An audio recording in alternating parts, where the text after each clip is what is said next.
So the LRS-2 sold very well. It sold to a bunch of different police organizations all over the world. The 338 Lapua also saw some limited use.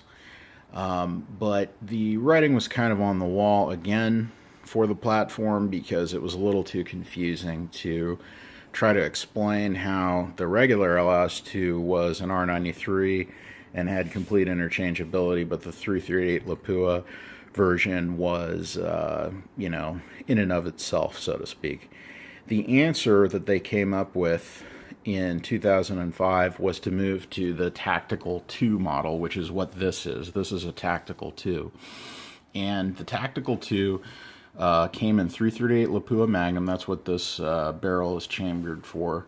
And what it offered was three other calibers, three of the most common military calibers: the 338 Lapua, the 300 Winchester Magnum, the 308 Winchester, and the 223 Remington. And they were all offered in this larger barrel shank.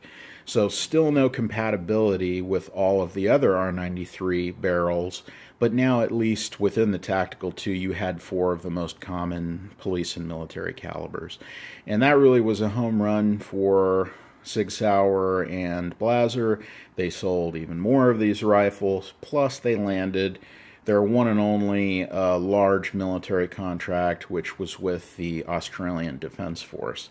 And the Australian Defence Force is considered, other than the U.S., is to be considered the most active, or the deploying of the most amount of troops, I guess, and resources in the coalition to fight, both in Afghanistan and in Iraq, and later on in Syria as well, and in other places, basically to combat terrorism, I guess.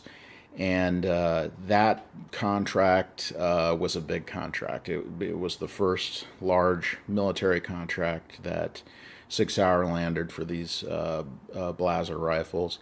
And I've heard great things about them. I've never spoken to somebody specifically who was in the Australian Defence Force that used one of these, but they've been using them since probably about 2005, so it's been over a decade now, and they've been used in all kinds of combat. Australian Defence Force was alongside the Americans in practically every major battle in the Middle East, in both Afghanistan and Iraq.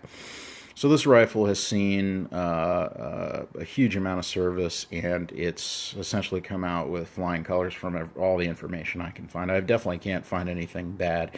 Usually when something does well, you don't hear anything about it, right, in military terms, and when it's terrible, you hear a lot about it. And I think it's done fairly well, and I think it's been well received by the snipers in the Australian Defence Force.